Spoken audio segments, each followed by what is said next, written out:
This is the Yes Oxford YouTube channel, and the topic of today will be servant leadership. We will start us out with two quotes.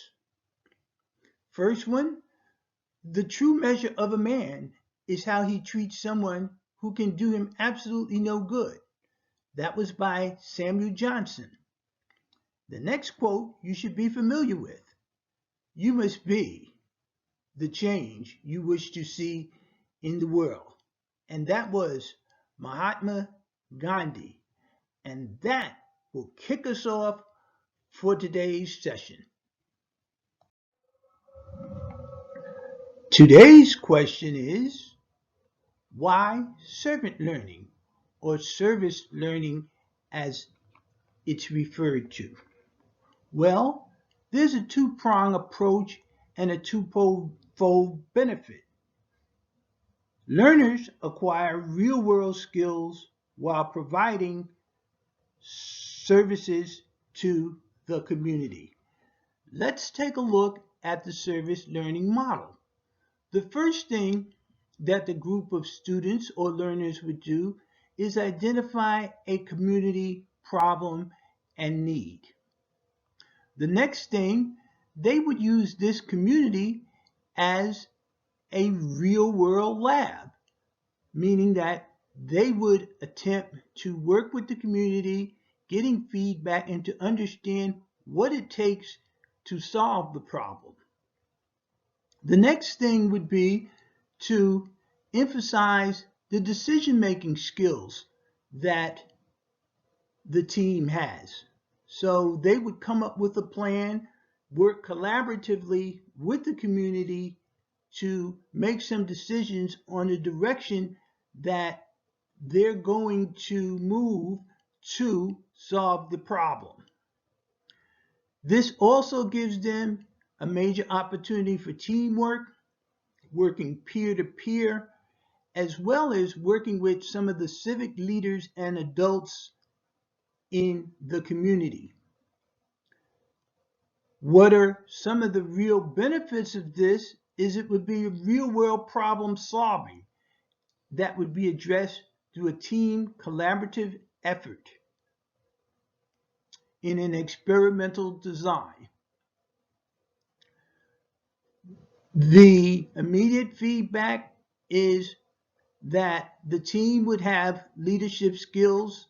They would be working in a real world environment, doing the planning, the budgeting, the marketing, the packaging, and also communicating out to many, many leaders in the community. So that's pretty much what the cycle is.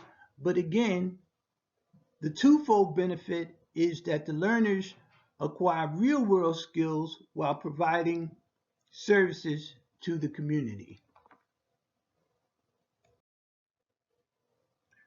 The objectives for today are, at the end of the session, the students will be able to describe the importance of service learning projects, describe the 5 phases of service learning, identify the critical success factors to planning a service learning project, and how to develop a project plan to implement service learning. Why is service learning important? Well, it gives empowerment to the students to become change agents, making a major impact in their community.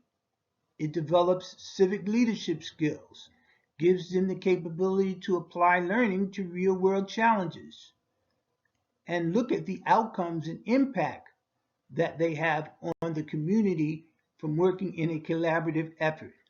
It enhanced their problem solving skills, teamwork, as well as leadership, and increases the awareness of community issues and concerns. What are the 5 phases of a service learning project?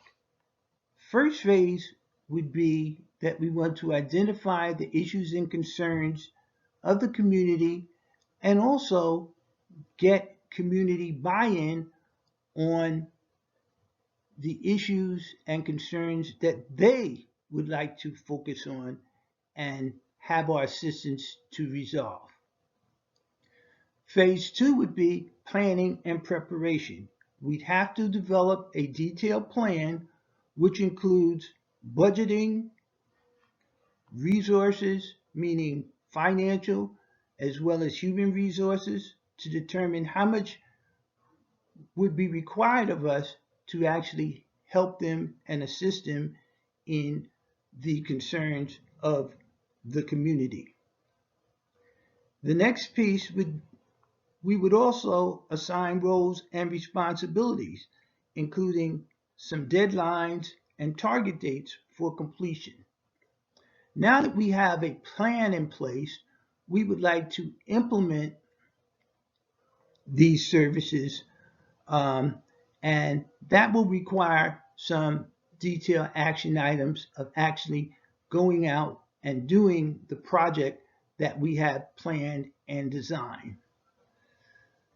The next phase, which is phase four, would be reflections.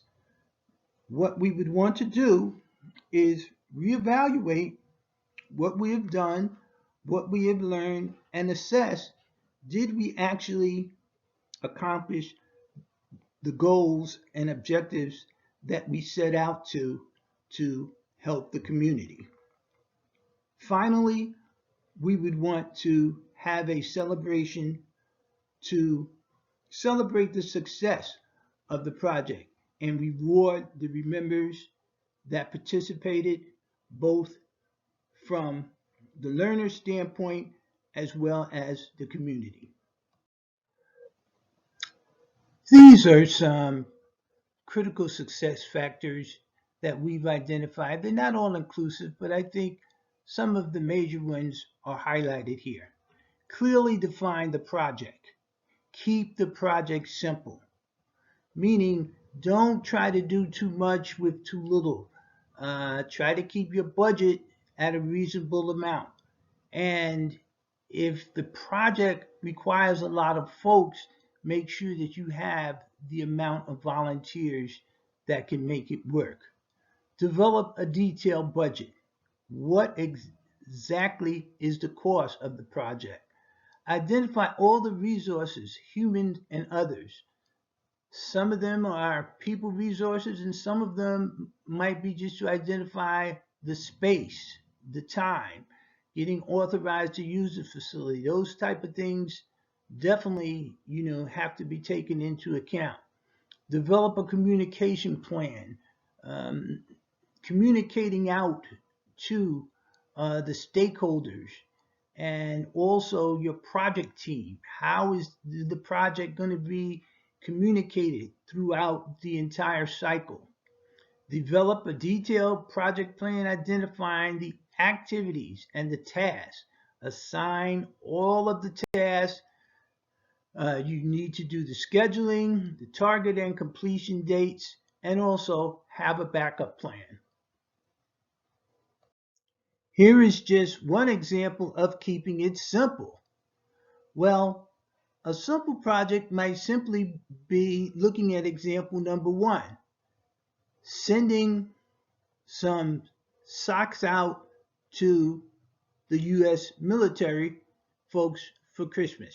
It would only involve everybody participating in getting a pair of socks or two socks or a package of socks and just finding out a military installation and going out and sending it to them for Christmas. We have talked a lot about developing a simple project plan. Well, what is it? Well, simple is simple. It's basically a checklist of things that you have to do.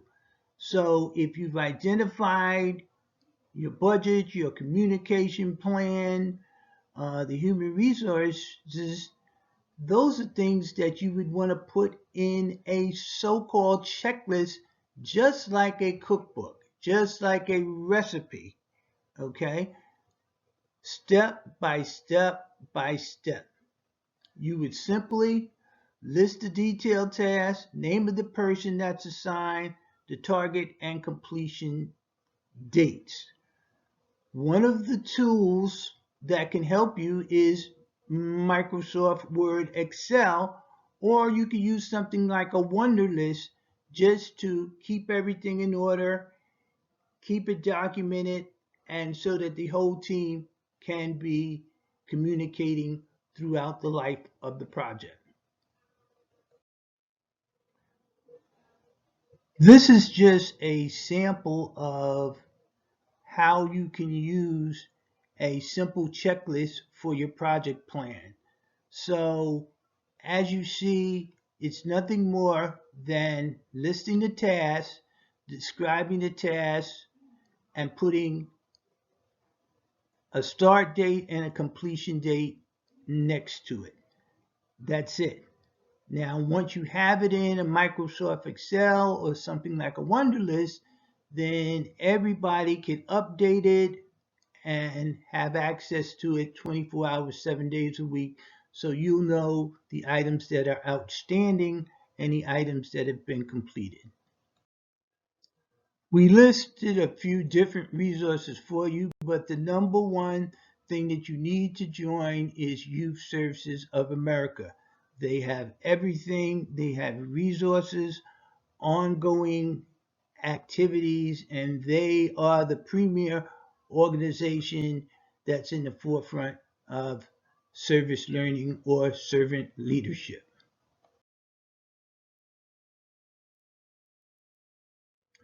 This is Ron Gardner with Youth Empowered Solutions. Serve the community well.